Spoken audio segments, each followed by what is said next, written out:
तो हेलो दोस्तों, welcome to this video. आज हम पढ़ेंगे पोस्ट कॉलोनियलिज्म।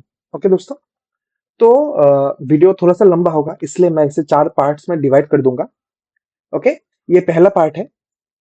ओके, अभी देखो दोस्तों, इस वीडियो का जो कंटेंट है, जो मैं बोलूंगा, वो एक्चुअली मैंने टाइसन के बुक से लिया है। अगर आपको फुल्ली डिटेल एकदम लाइक अपने नजरिए से पढ़ना है, तो आप टाइसन का बुक पढ़ सकते हो, या फिर मैं भी आपको एकदम डिटेल में ही बोलूंगा। मैं कोई भी इंपॉर्टेंट पॉइंट मिस नहीं करूंगा। ओके, तो शुरू करते हैं दोस्तों। तो सबसे पहले जो बोला गया है कि हमें क्रिटिकल थ्योरी में क्या सिखाया जाता है दोस्तों। तो हमें क्रिटिकल थ्योरी में सिखाया जाता है कि कैसे कनेक्शंस बनाना है डिफरेंट टॉपिक्स से। मतलब जो जो मतलब कुछ कुछ ऐसे भी टॉपिक्स होता है ना, जिसके बारे में हमें समझ ही नहीं आता। मतलब हम कभी सोचते नहीं है उन सब के बारे में, फिर भी हम कनेक्शंस बना मतलब क्रिटिकल थ्योरी के हेल्प से हम उनमें कनेक्शंस बना लेते हैं। जैसे फॉर एग्जाम्पल, हमारा हमारा कोई पास्ट ट्रॉमा है, तो ये ट्रॉमा माइट शेप, हाँ, ये ट्रॉमा शायद हमारा नजरिया बन सकता है हम कैसे एक पोएम को समझते हैं। ओके दोस्तों, समझ में आया? ओके, तो तो मतलब यहाँ पे बोला जाता है, यहाँ पे टाइसन ने बोला है कि जो हमारा एक्सपीरियंस है ना दोस्तों, ये ये ना ये इस चीज से अलग नहीं है कि हम कैसे कोई टेक्स्ट पढ़ रहे हैं। ओके, हम जब भी कोई टेक्स्ट पढ़ते हैं, हम क्या करते हैं, हम अपना खुद का नजरिया वहां पे लेके आते हैं, हमारा खुद का एक्सपीरियंस उसके साथ कनेक्ट करते हैं। ओके, तो पोस्ट कॉलोनियल क्रिटिसिज्म हमें एक अलग तरीके का लेंस देता है, जिसमें हम कुछ थ्योरीज को लिंक करते हैं साथ में, जैसे psychological, ideological, social, political, intellectual और एस्थेटिक। ठीक है, मतलब कहा जाता है कि ये जो सारी थ्योरीज है ना दोस्तों, ये कोई अलग अलग सेपरेट बॉक्सेस नहीं है, बट ये कनेक्टेड है अपने आप में। ओके, जो और फिर पोस्ट कॉलोनियल थ्योरी में दोस्तों बहुत सारे अलग थ्योरी के साथ भी कनेक्टेड है, इनफैक्ट लिंक है। कैसे टाइप की थ्योरीज? जो जो थ्योरीज मतलब ऑपरेशन के रिलेट है, मतलब ऑपरेशन नहीं, मतलब ऑपरेशन, दबाव, दबाव से रिलेटेड है। जैसे मार्क्सिज्म। क्यों मार्क्सिज्म? क्योंकि Marxism economic and class operation के ऊपर रिलेटेड है। फिर आता है फेमिनिज्म। फेमिनिज्म क्यों? क्योंकि फेमिनिज्म जेंडर बेस्ड ऑपरेशन है। फिर आता है गे, लेस्बियन एंड क्वेयर थ्योरीज, क्योंकि ये sexually and identity based operation है। और फिर हमारा आता है अफ्रीकन अमेरिकन थ्योरी, जो कि है racial operation in the US. Okay, समझ गया दोस्तों? तो पोस्ट कॉलोनियल थ्योरी क्या करता है, हमें एक कॉमन नजरिया देता है, जिससे हम इन सब को काइंड ऑफ लिंक करते हैं। लिंक किन बेसिस पे करता है? Power, operation and resistance. Okay दोस्तों, तो अभी नेक्स्ट टॉपिक, कि पोस्ट कॉलोनियल क्रिटिसिज्म किसके बारे में बातें करते हैं। अभी देखो दोस्तों, मतलब जो जो पीपल या ग्रुप्स थे, जिनको कोई और ग्रुप ने डोमिनेट किया, ओके, पोस्ट कॉलोनियल उनके बारे में पढ़ता है। ठीक है, तो तो पोस्ट कॉलोनियल जो क्रिटिक्स है, वो बस लिटरेरी वर्क्स पढ़ते हैं, सिर्फ इन देशों से नहीं, जैसे कि इंडिया, अफ्रीका और कैरिबियन, लेकिन अफ्रीकन अमेरिकन राइटर्स, इनका भी लिटरेरी वर्क पढ़ता है, और एब ओरिजिनल ऑस्ट्रेलियंस, उनका भी लिटरेरी वर्क पढ़ता है। ठीक है, और इससे दर्शाता है कि ये जो कॉलोनियल पावर्स है एंड इसका इफेक्ट है, वो अभी भी एक ग्लोबल इशू है दोस्तों। ठीक है, समझ गए? तो देखो, अभी पोस्ट कॉलोनियल क्रिटिसिज्म का थोड़ा सा बैकग्राउंड पे चलते हैं।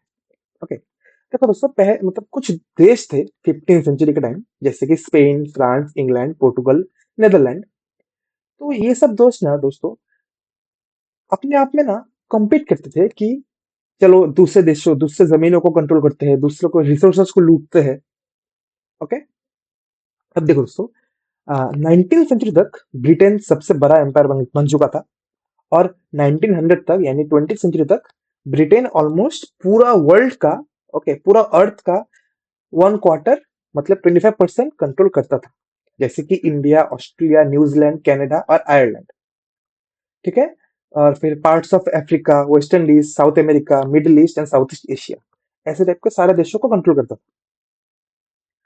अब देखो दोस्तों, तो इनका जो ब्रिटिश का जो कॉलोनियल रूल था ना दोस्तों, ये तो मिड 20th सेंचुरी में ही खत्म हो गया।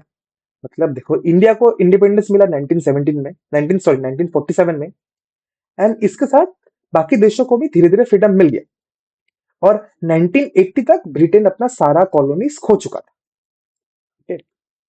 अभी देखो दोस्तों, अभी जो हमने हिस्ट्री जाना या हिस्ट्री के बारे में थोड़ा सा देखा आपने, ये इंपॉर्टेंट क्यों है? क्यों दोस्तों? क्योंकि पोस्ट कॉलोनियल जो क्रिटिसिज्म है ना, वो बहुत डीपली कनेक्टेड है उसका हिस्टोरिकल बैकग्राउंड के साथ। ठीक है? जब आप समझोगे कि कॉलोनियलिज्म ने देश के साथ क्या किया, इस दुनिया के साथ क्या किया, पॉलिटिकली, कल्चरली एंड साइकोलॉजिकली, तब आप समझ पाओगे उन लिटरेचर को जो कि कॉलोनाइज कंट्रीज ने लिखा है। मैं क्लियर कर पा रहा हूँ दोस्तों? मैं कोशिश कर रहा हूँ एटलीस्ट। और फिर अगर तुम उस जिसका लिटरेचर को समझ पा रहे हो, तब तुम समझोगे उन थ्योरीज को जो उन लिटरेचर को समझने के लिए हेल्प करता है। ठीक है दोस्तों? आई होप मैंने बहुत इजी तरीके से समझाया आपको। अभी देखो दोस्तों, पोस्ट कॉलोनियल क्रिटिसिज्म इंपॉर्टेंट कब बना? ठीक है? तो अराउंड 1990s के टाइम पे ये इंपॉर्टेंट बना। ठीक है? लेकिन कॉलोनियलिज्म के बारे में पढ़ाई उससे पहले ही शुरू हो चुका था। स्पेशली स्पेशली जब मतलब एंटी कॉलोनियल पॉलिटिकल मूवमेंट चल रहा था दोस्तों, जब जब बहुत लोग प्रोटेस्ट कर रहे थे कि ये सब कॉलोनीज हटाओ वगैरह वगैरह। ठीक है?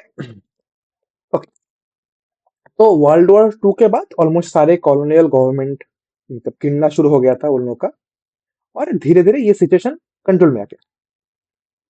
ठीक है? ओके, तो अभी हिस्ट्री का काम हो गया, अभी वापस से हम थ्योरी में आते हैं। देखो दोस्तों, पोस्ट कॉलोनियल क्रिटिसिज्म का लिटरेचर में क्या काम है? ओके, तो पोस्ट कॉलोनियल क्रिटिसिज्म का ना दोस्तों, लिटरेचर में दो रोल है। क्या क्या रोल? पहला है एज ए सब्जेक्ट मैटर, मतलब हम क्या पढ़ते हैं, और दूसरा है एज ए थियोरेटिकल फ्रेमवर्क, हम कैसे पढ़ते हैं। सेकंड प्रोसेस थोड़ा मतलब ज्यादा इंपॉर्टेंट है फर्स्ट प्रोसेस से। ओके, तो पहले हम थोड़ा सा फर्स्ट प्रोसेस समझ लेते हैं, मतलब फर्स्ट रोल समझ लेते हैं। ठीक है? तो पोस्ट कॉलोनियल क्रिटिसिज्म मतलब वो लिटरेचर पढ़ता है जो कि कॉलोनियल रूल में रहते वक्त लिखा गया था या उसके बाद लिखा गया था। मतलब जैसे ही सोचो, हम इंडिया का रेफरेंस पकड़ के चलते हैं, जैसे ही ब्रिटिश ने इंडिया के जमीन में पैर रखा, तभी से जो जो लिटरेचर लिखना शुरू हुआ, वो पोस्ट कॉलोनियल लिटरेचर में आता है। ओके दोस्तों, समझ में आ गया होगा? अभी देखो इसमें क्या क्या आता है टोटल। लिटरेचर जो कि कॉलोनाइजर्स ने लिखा है, जैसे कि ब्रिटिश और फ्रेंच। ठीक है? लेकिन मोस्टली जो कॉलोनाइज लोगों ने जो लिखा है, जो कि हमने लिखा है, वो मोस्टली ज्यादा वो देखा जाता है। ठीक है? और इस टाइप के लिटरेचर को ना दोस्तों कॉमनवेल्थ लिटरेचर कहा जाता है। ठीक है? कहा कह सकते हो आप, क्योंकि मतलब स्पेशली 1980 से पहले इसे कहा जाता था कॉमनवेल्थ लिटरेचर। ठीक है? तो मैं फिर से समझा देता हूँ, कॉमनवेल्थ लिटरेचर किसे कहा जाता है? उन वर्क्स को कहा जाता है मतलब जो उन देशों से आते हैं जो ब्रिटिश एम्पायर के अंडर थे। ओके? तो देखो, जब भी हम कोई लिटरेरी वर्क को एनालाइज करेंगे जिसमें कि कॉलोनियल एक्सपीरियंस बताया गया हो, ठीक है, चाहे हम उसे उसमें कुछ भी कोई भी थ्योरी लगाए, फिर भी हम उसे पोस्ट कॉलोनियल क्रिटिसिज्म कह सकते हैं। ओके, समझ गए? ये था पहला रोल। अभी सेकंड रोल जो कि मैंने बोला था आपको इंपॉर्टेंट रोल है, post colonial criticism as a theoretical framework. ठीक है? तो यहाँ पे हम ये जानने का कोशिश करते हैं कि कॉलोनियलिज्म ने काम कैसे किया, सिर्फ पॉलिटिक्स में दोस्तों, बट मतलब जिंदगी के हर एक एस्पेक्ट में, जैसे political, social, cultural and psychological. ठीक है? तो इसे और ब्रेकडाउन करते हैं हम दोस्तों। ज्यादातर पोस्ट कॉलोनियल क्रिटिसिज्म जो स्टडीज है, वो दो तरीके से काम करते हैं। ओके, पहला है इंटरनलाइज इंटरनलाइजेशन ऑफ कोलोनाइजर्स वैल्यूज। देखो, मतलब जो कोलोनाइज लोग थे, मतलब हम इंडियंस इंडियंस मैं इंडिया का रेफरेंस ही आपको समझाऊंगा ताकि आपको समझ में आए अच्छे से। ओके, तो जैसे देखो, इंडियंस को ये बिलीव कराया गया कि मतलब हमें कोलोनाइजर्स के वैल्यूज में मतलब बिलीव कराया गया कि उनका वैल्यू ज्यादा बेहतर है। ठीक है? और ये जो साइकोलॉजिकल प्रोसेस था ना दोस्तों, जहां पे हम लोग को यकीन कराया गया कि उनका वैल्यू बेहतर है, इससे क्या हुआ, इससे हमारे अंदर हमारे अंदर एक साइकोलॉजिकल इफेक्ट आ गया, हम ये मानने लग गए कि कॉलोनाइजर्स हमसे सुपीरियर है और हमारा अपना कल्चर इंफीरियर है दोस्तों। समझ गए? ओके, तो फिर आता है, उसके बाद आता है रेजिस्टेंस अगेंस्ट कॉलोनाइजेशन। अभी देखो दोस्तों, कुछ कुछ लोग थे जिन्होंने रेजिस्टेंस भी दिखाया। ठीक है, कैसे रेजिस्टेंस दिखाया? राइटिंग के जरिए, रेबिलियन के जरिए, अपना कल्चर को प्रिजर्व करके, या फिर कॉलोनाइजर्स को क्रिटिसाइज करके। ठीक है, और ये जो स्ट्रगल है ना दोस्तों, ये जब से कॉलोनिज्म शुरू हुआ तब से हो रहा है, ऐसा कुछ नया नहीं है ये। ठीक है, तो ये था हमारा मतलब पोस्ट कॉलोनियल क्रिटिसिज्म को मतलब कैसे पढ़ता है। ओके, मतलब जो दो तरीका मैंने आपको बोला। ओके, अभी अभी आता है कि हम पोस्ट कॉलोनियल क्रिटिसिज्म को कैसे काम में लाते हैं। How can we use post colonial criticism? देखो दोस्तों, एक चीज बहुत इंपॉर्टेंट है ये जानना कि देखो, अगर कोई लिटरेरी वर्क ऐसा लेबल है कि ये पोस्ट कॉलोनियल क्रिटिसिज्म नहीं है, फिर भी हम उसे पोस्ट कॉलोनियल टेक्स्ट मान सकते हैं और हम अपना पोस्ट कॉलोनियल थ्योरी लगा के उसे एनालाइज कर सकते हैं। ठीक है, क्योंकि देखो दोस्तों, colonial and anti colonial ideas can be found in any work, whether it's about colonisation directly और नॉट। ओके दोस्तों, समझ में आ गया? तो ये था मेरा, आई मीन, पोस्ट कॉलोनियलिज्म का फर्स्ट वीडियो। अगले वीडियो पे हम नेक्स्ट पार्ट के बारे में बात करेंगे। ओके दोस्तों, आई होप ये वीडियो क्लियर हो गया होगा।